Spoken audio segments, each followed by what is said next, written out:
Seguimos con nuestra serie de predicaciones que se titula La vida en el Espíritu. Hemos visto muchos aspectos muy importantes y ahora estamos estudiando las obras que caracterizan a una persona que no vive en Espíritu, porque es mejor ser prevenidos. Apóstol Pablo en su libro, carta a Gálatas 5, 19 a 21, nos da la lista que manifiestas son las obras de la carne que son. Y ya hemos visto el grupo de obras de pecado sexual. Ahí es adulterio, fornicación, inmundicia y lascivia. También hemos visto ya los pecados de índole espiritual, que es idolatría y hechicerías. Y ahora estamos estudiando un grupo que lo llamamos el espíritu separatista. Es Gálatas 5, 19, 21, que ya tienen que saber de memoria porque lo estamos una vez y otra vez. Son cosas que pongan atención, practican en la casa, repasan.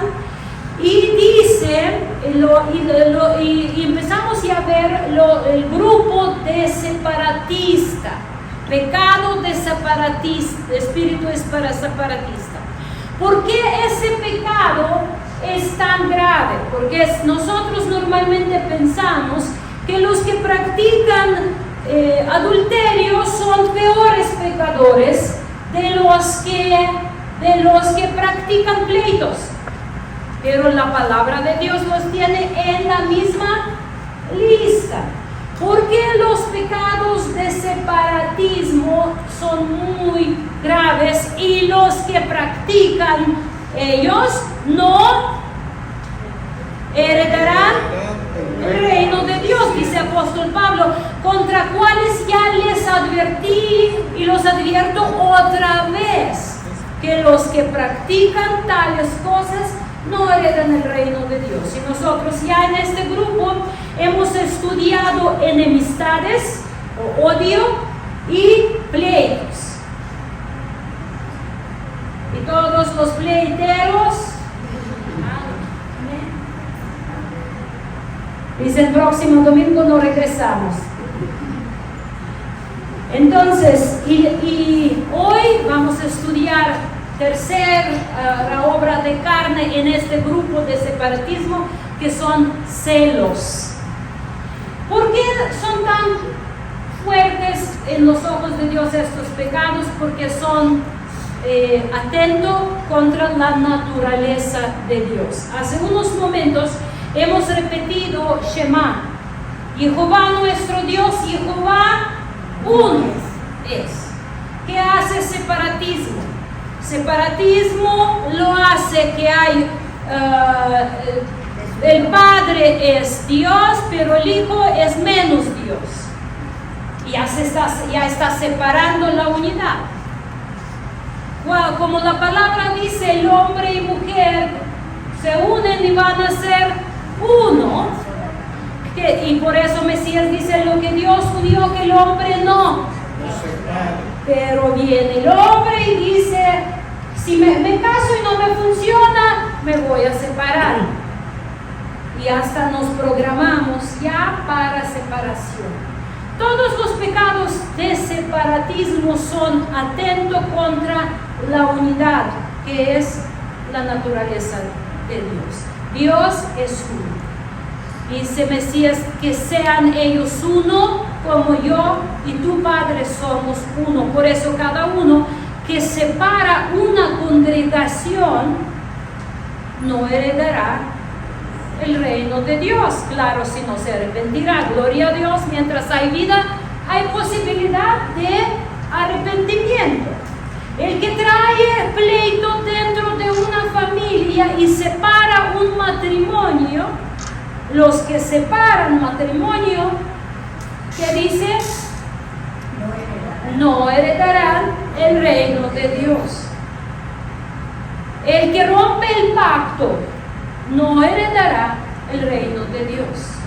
Cuando hay una persona que tiene espíritu, alma y cuerpo, pero empieza con el espíritu decir yo creo en Dios, pero con su carne hace maldades, hace pecado, no heredará el reino de Dios porque está actuando contra la naturaleza de Dios. Entonces, hoy estudiamos los celos. Todos los celosos digan, gloria a Dios, por fin voy a deshacerme de lo que es celo que me separa del reino de Dios.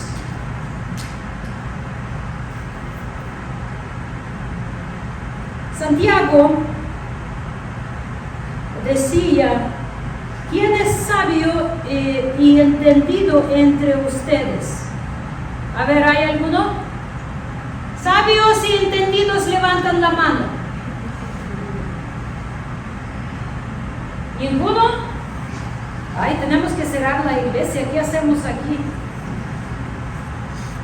Dice, muestre por la buena conducta sus obras en sabia mansedumbre. No apunté el versículo, se me borró y ya luego próximo domingo les doy.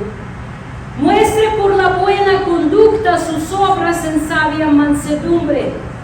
Pero luego dice, pero si tienes celos amargos y contención en su corazón, no te jactas, ni mientas contra la verdad. Entonces, ¿cómo se conoce una persona sabia y entendida?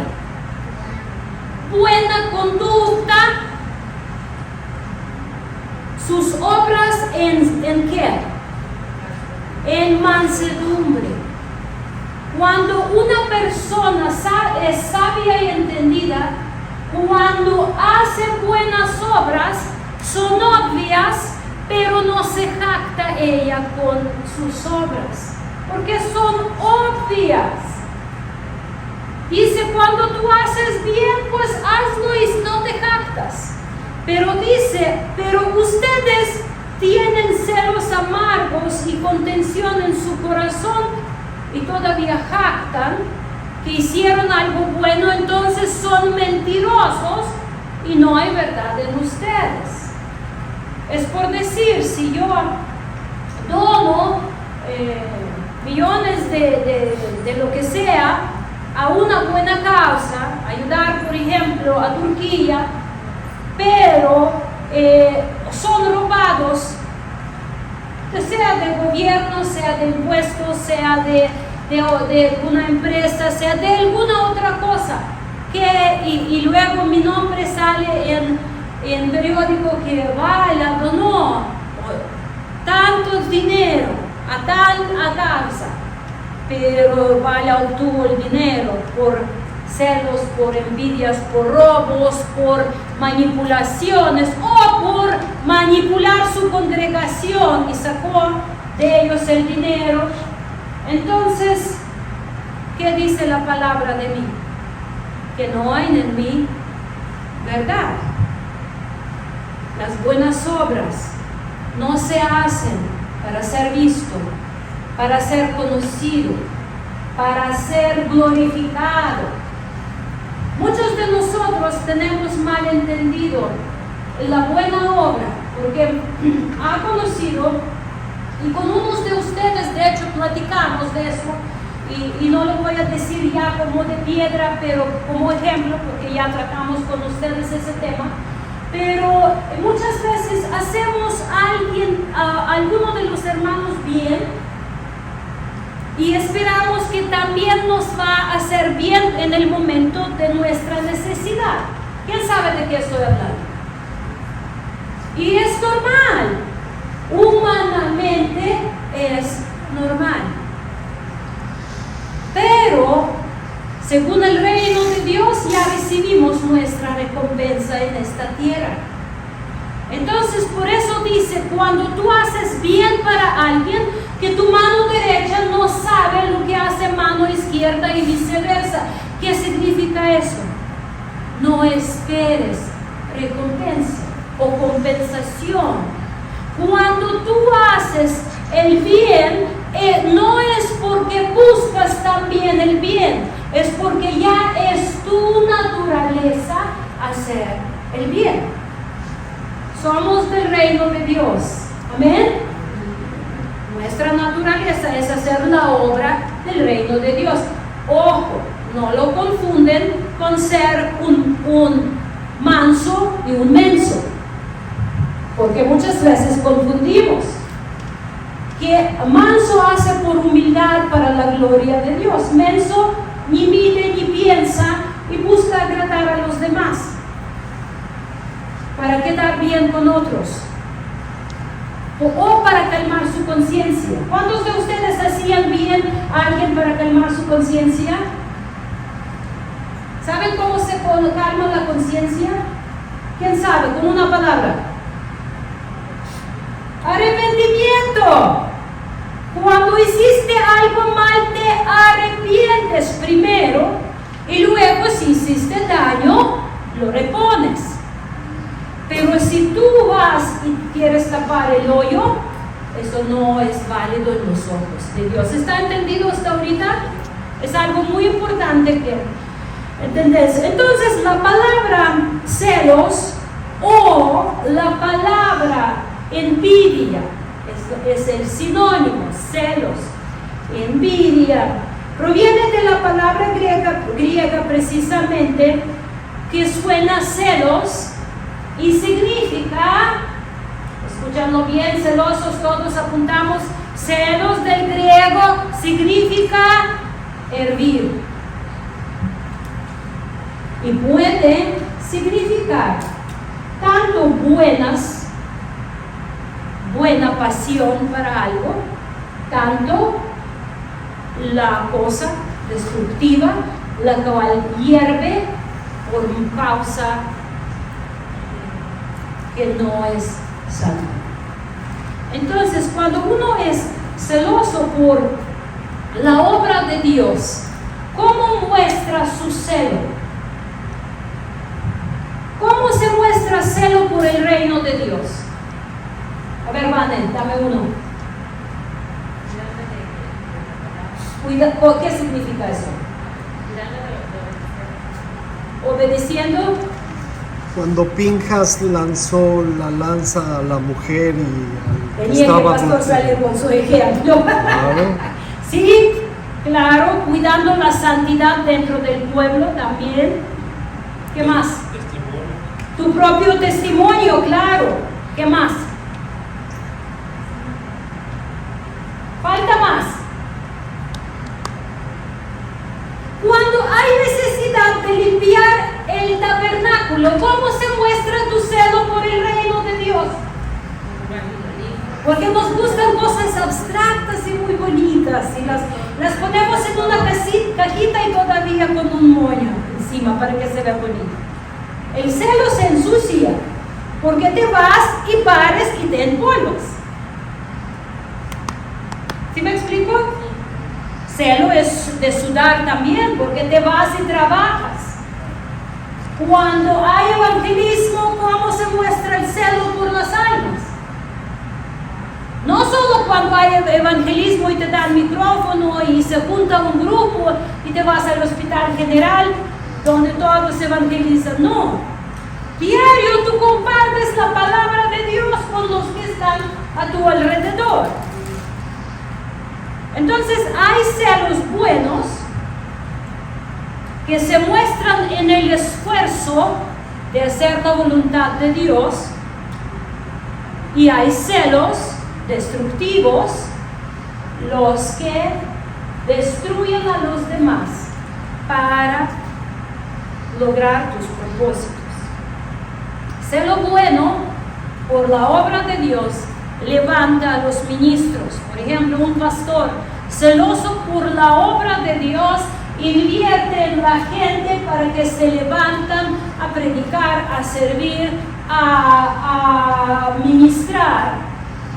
Los levanta y detecta si están dispuestos o no, porque hay también disposición solo condicional. Y saben que en ministerio tú no puedes servir según tus condiciones. El ministerio es según las condiciones de Dios y según la visión de la congregación. Entonces, pero cuando levanta un predicador y el pastor ve que predica mejor de él, que empieza a decir, no, lo voy a quitar porque ¿qué tal si me quita el puesto? O sea, ¿ustedes conocieron a la gente, a los ministros así? Yo sí, mucho. Los que porque piensan que tú le vas a quitar ministerio, te apagan tu fuego. Hermanos, no saben qué gozo viviríamos, pastor y yo, si un día ya no tenemos que estar aquí enfrente. Cuando Dios levanta a una persona y dice, sí, ya estoy para hacerlo, pero saben, esa persona no aparece de un día a otro. Esa persona trabaja todo el tiempo cuando nadie la ve, obedece, sigue la palabra de Dios, sacrifica, muestra su celo, no por el puesto, sino por el reino de Dios. ¿Sí está entendible eso, mis hermanos? Porque por el púlpito podemos tener celos, pero por el reino de Dios, la pregunta, porque si tú estás en el púlpito o no, tú haces todo para el beneficio del reino. Amén. Dios nos bendiga en eso. Escuchan lo que el Espíritu está diciendo a sus corazones, es algo muy importante. Entonces hemos visto que celos pueden ser positivos y celos pueden ser destructivos. A veces esa palabra, como dije, puede hablar de entusiasmo, de la entrega, pero en este pasaje claramente significa consternación por el éxito de otro, envidia. Sí, celo puede ser envidia y puede ser pasión por amor. Los celos pueden ser el celo puede ser tan constructivo, pero los celos, hay celo y hay celos, y escúchanlo bien. Celo te levanta, porque estás celoso para hacer algo para el reino. Celos son destructivos. A ver, ustedes los que son casados, o los que eran casados, ¿cuántos de ustedes han sentido celos por su esposo o por su esposa? A ver, levanten la mano. Honestamente. Martín, no tan alto, no levantas la mano tan alto, la tenemos. ¿Cómo se siente el celo? ¿Bonito o los celos? ¿Bonito o feo? Feo. ¿Te duelen? Sí. Martín, ¿te duelen? Sí. Hermana Rosalba, ya no hagas a Martín celoso. No, pero ya pasó. Estamos hablando, ya sé, estoy bromeando. Todos de alguna otra forma vivimos celos. Hasta algunas mamás han sentido celosos por sus hijos cuando veían que los hijos de repente buscaron a otra persona en lugar de buscar consejo contigo, por ejemplo. Cuando te ves que confiaron en otra persona, en lugar de confiar en ti, cuando tú ahí estás cambiando su pañal, limpiándolo, lavándolo, y de repente escuincle va y pide consejo de alguien, ¿qué le pasa, no? Esas cosas son normales, pero depende cómo tú empiezas a usarlos y qué haces con esto, puede ser tanto constructivo como destructivo. Yo recuerdo de soltera, ustedes saben que yo me casé a 30 años, todo mi entorno se preocupaba porque yo estaba soltera. El tiempo pasaba y ya hablaban y reloj biológico y todas las reglas de sociedad y todo. Entonces cada uno de mis amigos de familiares llegaba con una propuesta de juntar con que yo conozca a alguien. Y en el año 2003, cuando ya nos conocimos, Luis y yo estaba en Inglaterra estudiando en mi último año de la universidad, y mis amigos, los que en la casa de cuales yo me hospedaba, me dicen: te queremos hoy invitar a nuestra célula de estudio bíblico. Y yo: está bien, ¿no? Y vamos al estudio bíblico.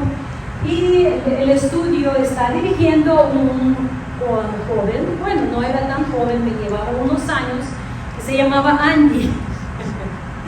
Entonces, está riendo pastor porque sé lo que voy a decir.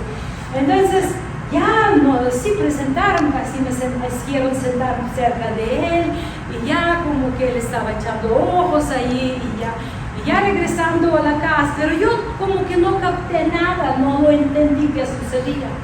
Y ya llegando a la casa, la amiga Patricia me dice: oye, ¿y qué te pareció nuestro Andy? Y ya ahora preguntan al pastor cada vez cuando conoce a alguien que se llama Andy, porque nosotros apenas estamos conociendo. Y yo le conté la historia, le dije: ay, ahí era un Andy. Me preguntó Patricia: ¿qué te parece un Andy? Y con nuestro Andy, y con esa frase, ya por el resto de su vida, el pastor odia a todos los Andys del mundo. Es cierto. Hay celos, ¿no? Que es normal que tenemos un sentir, porque cuando queremos que la persona esté 100%, Dios mismo es celoso.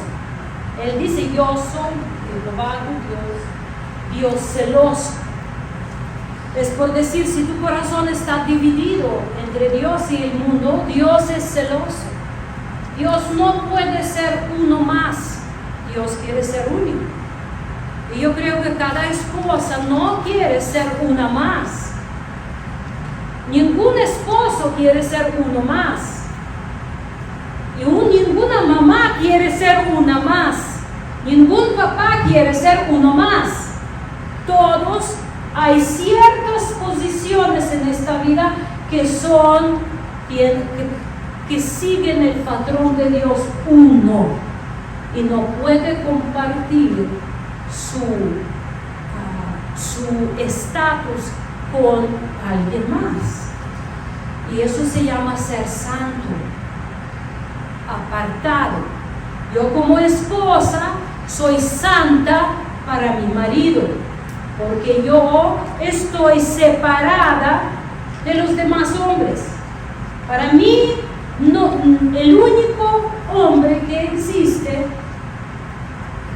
es mi esposo, en el sentido de hombre, como para mí como mujer. Entonces, yo soy santa para él y él es santo para mí. La mamá es santa para sus hijos, porque ella está designada por Dios llevar la instrucción de la casa. Cuando papá, siendo santo para la palabra de Dios, deja la instrucción en la casa, la esposa vigila que la instrucción se sigue. Y obviamente la instrucción es la palabra de Dios. No estamos hablando de las instrucciones psicológicas ni de sabiduría de ese mundo, estamos hablando de la palabra de Dios. Entonces, es normal tener celos cuando alguien limita tu exclusividad donde tú de veras tienes exclusividad. ¿Está entendible eso, hermanos? Pero cuando no tienes exclusividad, por ejemplo, en la obra de Dios, pastor no tiene exclusividad, él es administrador por un tiempo designado por Dios, y luego se va a levantar otro pastor, y eso se llama crecimiento espiritual. Entonces hay que saber que es exclusivo y que es temporal para crecer, multiplicarse y pasar estafeta a los que siguen. La persona que no discierne exclusividad de multiplicación, escuchando bien, las esposas no deben de multiplicarse a un hombre, pero los ministros en la iglesia sí. Entonces, quiero que vean diferencia. Hay que discernir la exclusividad de la posesión y multiplicación de la posesión. ¿Ven la diferencia ahora? Entonces, los que confunden y creen que la posición de multiplicación es la de exclusividad, se encienden de celos. Y creen, si canto yo, solo yo canto. Si bailo yo, solo yo bailo, porque nadie baila como bailo yo. En mi escuela, donde yo, en el pueblo, teníamos una bibliotecaria que siempre decía: a nadie le duele la cabeza tanto como me duele a mí. ¿Cómo sabes cómo duele la cabeza a los demás?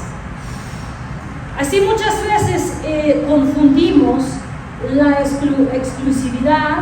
Tú como mamá eres única y nunca va a ser otra para tu posición, aunque va a llegar que tal vez te vas antes y tal vez Dios va a permitir que tu marido tenga otra mujer, pero ella no va a ser tú.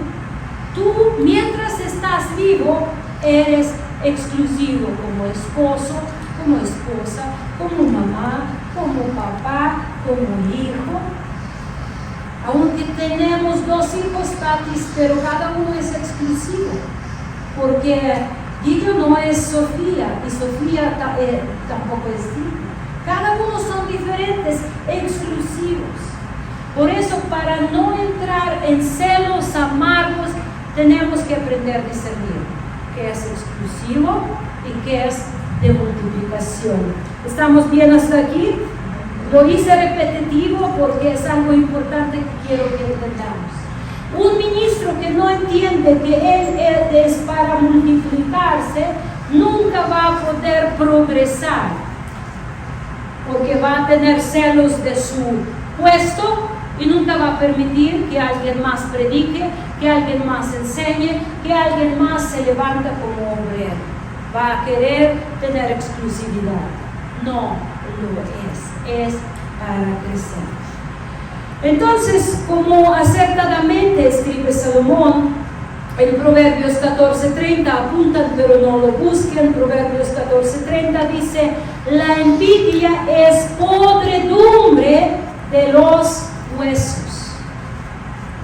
Es por decir que la gente que vive con envidia no tiene estabilidad de su vida, porque el hueso es lo que mantiene el cuerpo vivo, móvil, ágil y etc. En el momento que empiezan a podrirse huesos, ya la persona es un vegetal. Es muy importante, por eso la palabra de Dios compara los celos, las envidias con los huesos podridos. Porque la envidia es podredumbre de los huesos, porque requiere que una persona, y escúchenlo bien, no solo obtenga lo que otros tienen, sino que quiere superar a los demás. Si mi hermana tiene un coche, yo compro 2, o por al menos 1, pero de marca más cara. Si mi hermana tiene casa de un lado de López Portillo, yo voy a adquirir de otro. Esos son los que son de casa, conocen esa broma. Envidia no te empuja a superarte a ti mismo, te empuja a superar a los demás. Y esto es algo muy peligroso. Eso te empuja a vivir en competencia, en pleito, en podredumbre. Una persona creyente no vive compitiendo con los demás, vive compitiendo consigo mismo en el sentido que progresa todo el tiempo. Busca una persona del reino de Dios, no busca cómo limitar el reino, porque no puedes. El jueves pasado en la oración de damas hablábamos mucho de eso, que nuestra vida no puede ser mi vida y aquí la obra de Dios o las cosas de Dios. Si mi vida no es la obra de Dios, no sirvo, hermanos, para el reino de Dios. Mi vida no puede ser, aquí es límite de mi vida y aquí son cosas de Dios.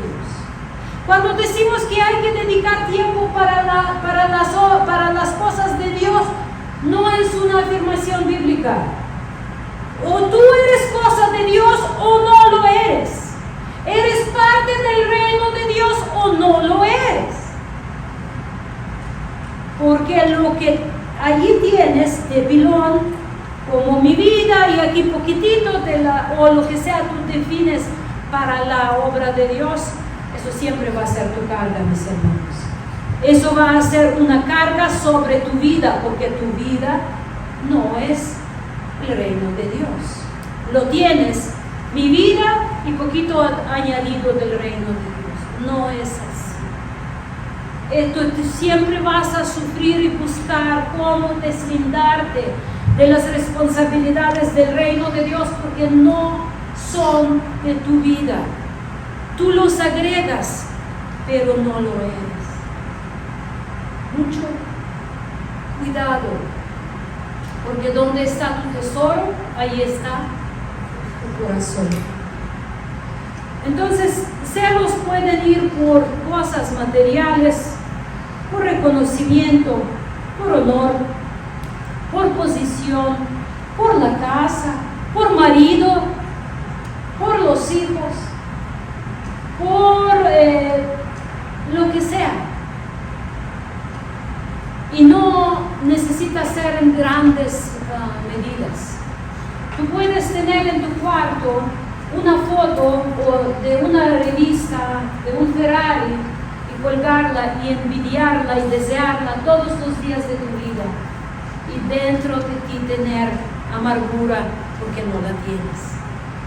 Entonces, envidia no tiene medida de lo que envidias, es lo que consume tu corazón. Si la obra de Dios consume tu corazón, son celos para vida, es celo para bien. Pero si tu corazón está consumido con otras cosas, mucho cuidado, estás en el camino peligroso.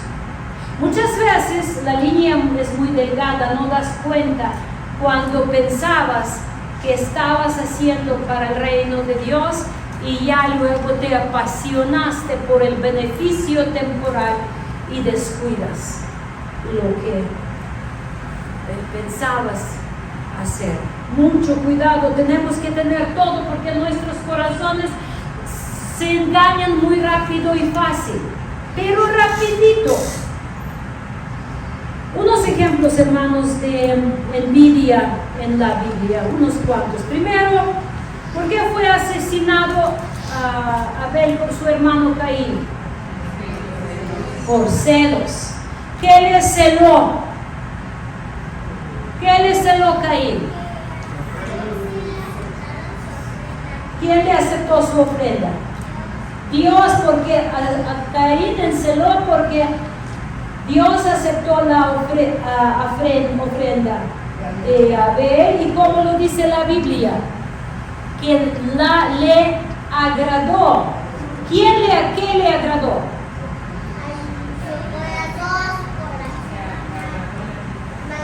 A Caín tuvo su corazón amargo, exactamente.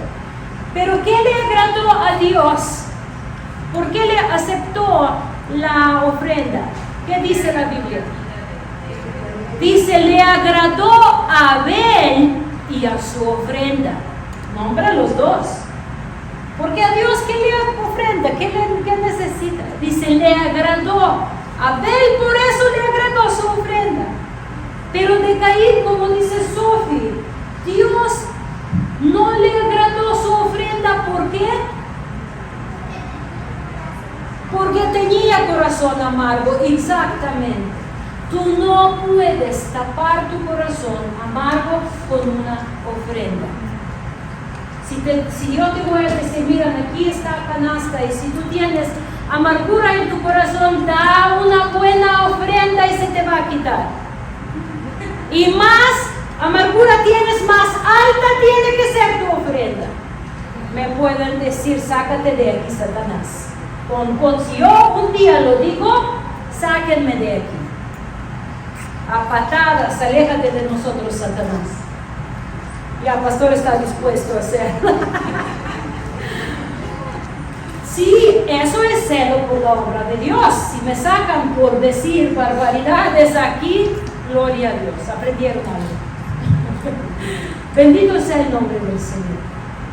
Entonces, a Dios le agrada la ofrenda cuando la ofrenda viene de un corazón agradable a Dios. ¿Dónde está tu tesoro? Ahí está tu corazón. Otro ejemplo rápido. ¿Por qué los hermanos de José lo querían matar, pero luego lo vendieron a la esclavitud? El libro de Hechos 7:22, apuntan sin buscar, lo dice: los patriarcas, movidos por envidia, vendieron a José para Egipto, pero Dios estaba con él. Hechos 7:22. Los patriarcas, movidos por envidia, vendieron a José para Egipto. Y literal, muchas veces en la casa, entre los hermanos, pueden surgir muchas envidias. Más cuando se levantan las preguntas de la heredad. Por eso, bienaventurados somos los que no tenemos nada para heredar de nuestros padres. Sí, porque yo prefiero a mis hermanos que la heredad. Cuando su mamá del pastor le dijo: hijo, tú eres más grande, hace años, ya ella ya tiene mucho tiempo con el Señor, pero le dijo: hijo, tú eres el más grande en la familia. El más guapo, dijo. Ah, sí, dijo. Tú sigues engañado por tu mamá, ¿eh? Sigues siendo engañado por tu mamá. Dice: hijo, como tú eres más grande, vamos a poner la casa a tu nombre. Y él dice: mamá, yo no quiero perder a mis hermanos. Ponla a quien quieres. A mí no me importa esa casa. Tú ponla a quien consideras. Dice: Alejandro está con ustedes, o el que está con ustedes, pónganlo a nombre de él. Si ellos la van a vivir, que vivan. Si un día la venden y me quieren considerar, me consideran. Si no, no pasa nada. Muchas veces enojamos con nuestros padres por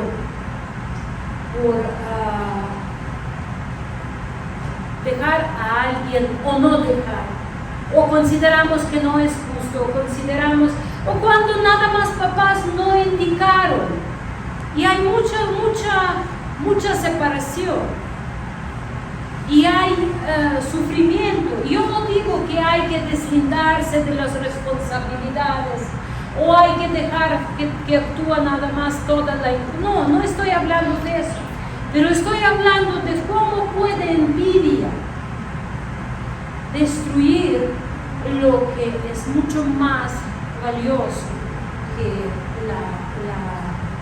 las propiedades. Por eso digo, bienaventurados somos los que no tenemos nada para pelear o compartir o heredar.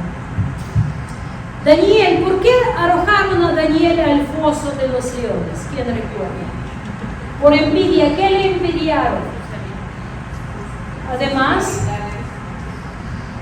que él le trajo su sabiduría. ¿Qué le trajo? ¿Qué le dio? ¿Qué le... Posición, claro. La sabiduría le dio la posición y la influencia en el reino de tal forma que el rey Darío planeó ponerlo sobre todo el reino. ¡Ay, no! ¿Por qué? Si nosotros somos persas, si nosotros somos de casa y va un judío puesto sobre nosotros, no. Y esos 120 gobernadores y sátrapas que armaron un plan con mañas y lo tiraron, lo echaron en el pozo de leones. El mismo espíritu se manifestó en el hijo mayor cuando regresó el hijo pródigo, ¿recuerdan? Y yo por todo lo que yo estoy trabajando aquí y él regresa y tú le haces una fiesta y yo qué. Ay, hijo mío, todo lo que es mío es tuyo. ¿Por qué no sabemos gozar la vida de los demás? Qué hermoso es poder gozar cuando alguien prospera, mis hermanos. A mí me da mucho gozo cuando yo veo prosperidad en algo de ustedes. Lo gozo. Me provoca mucha alegría cuando veo sus pasos. Así tal vez como ustedes de alguna forma de sus hijos gozan, ¿no? Cuando tu hijo prospera, ¿qué madre va a tener celos de su hijo? Algunas sí tienen. Oh, sí tienen. Pero qué gozo es cuando tu hijo prospera en bien. Yo no estoy hablando de cosas materiales, pero cuando tu hijo está tomando decisiones rectas, cuando tu hijo está tomando decisiones para bien del reino de Dios, qué alegría. El problema que empezamos a celar o envidiar es porque no hemos entendido que nosotros somos única persona muy única en los ojos de Dios. Que Dios nos tejió de una forma especial en el vientre de nuestra madre. Y haberlo hecho, Él puso un alma muy original en nosotros. Él nos creó ser una persona con un diseño emocional, un diseño tan único que Dios, aunque viendo nuestros berrinches, se goza cuando las usamos y dominamos y sometemos a Él. No. Pero cuando Él ve cómo estamos cayendo en el piso y pateando, como se dice, haciendo nuestro berrinche, y ve cómo nuestra alma está pasando ese proceso de transformación doloroso, porque sí doloroso, cuando tú tienes que agarrar tu alma ¿cómo se dice cuando tú sometes a un animal salvaje? Domarla, ¿no? Domesticarla o someterla a Dios y sí duele. Necesitas aplicar mucha disciplina para poder hacerlo. Y Dios ve todos los movimientos de nuestro corazón. Dios ve cuando de repente nos espantamos y le llevamos nuestros temores. Cuando anhelamos algo y luego damos cuenta que no lo es y lo sometemos a Dios. Cuando desbordamos y luego regresamos y Dios dice, wow, esto es mi hijo, esta es mi hija, está creciendo, está aprendiendo. Y dice la palabra de Dios que Él deleita en los que le buscan. Él deleita. Entonces, ¿por qué yo voy a tener envidia a un pastor que tiene un rebaño de 1000 personas y yo tengo a ustedes tan hermosos, únicos, maravillosos, bonitos? humildes cuando duermen, porque ahí no. Cada camino, mis hermanos, que Dios nos da es tan único, que no tengo tiempo de estar perdiendo para envidiar el que tiene otra cosa. No es que alguien tiene más o alguien tiene menos, es alguien tiene diferente camino. Y yo no voy a perder mi camino original para desear el camino del otro. ¿Por qué? Si a Dios le agradó crearme de esa forma y darme mi camino. Y yo muchas veces lo gozo mucho pensando, yo les comentaba que decía Moisés, de Moisés dice la Biblia, que él veía a Dios delante de él todo el tiempo. Y esa revelación que él me dio, que verlo delante todo el tiempo, me trae mucha paz y satisfacción en las cosas que hago. Cuando mi mamá hacía algo, escribía a mi mamá, antes de ya estar perdiendo más la vista, tenía muy bonita letra. Entonces ella sentaba, escribía, y luego se alejaba, hacía su cabeza y lo miraba. Disfrutaba como lo hacía. Cuando ella doblaba las sábanas y toallas, y ella siempre tenía un orden en el closet, ella lo doblaba y ella paraba y lo miraba. Y luego su cara daba satisfacción. Entonces, hace un año más o menos, yo estaba arreglando mi closet y doblé las toallas y las sábanas. Me alejé y estoy viendo. Y en ese momento Dios me dice, tener a Dios en tu presencia como siempre, porque yo pensé en ese momento, a mi mamá me diría, qué bien, hija, arreglaste tu closet. Y eso significa que hacer todo cuando como que te viera, porque Dios sí nos ve. Los que ya están con el Señor no sabemos hasta qué grado ven lo que está aquí. Yo personal creo que Dios les muestra, no sé si todo o algunas cosas, pero a veces siento en mi corazón que este momento que Dios me permite ver a esta casa, pero tal vez es mi emoción, mi deseo, no es algo que yo voy a decir que es así, amén. Es algo que no importa en ese sentido, pero vivir la vida viendo a Dios invisible como visible es lo que nos da satisfacción, eso es lo que nos da ganas, es lo que nos da gozo, seguridad. El Shabbat estábamos hablando, con Vane estábamos escuchando el pastor dando enseñanza. ¿Qué pregunta él hizo, verdad? Que si anhelan que ya regrese el Señor, ¿cuántos ya anhelan que regrese el Señor? Yo levanto la mano y Vane no levanta la mano. Yo le digo, ¿qué te pasa? ¿Quieres saber a tu hijo crecer todavía acá en la tierra? Y ella dice, es que me da miedo, que no estoy preparada. Y yo en ese momento sentí el corazón de Dios y le dije, pero sigues siendo hija de Dios. Nunca vamos a estar preparados, pero estando preparándonos, esto es lo que Dios ve. ¿Ven la diferencia?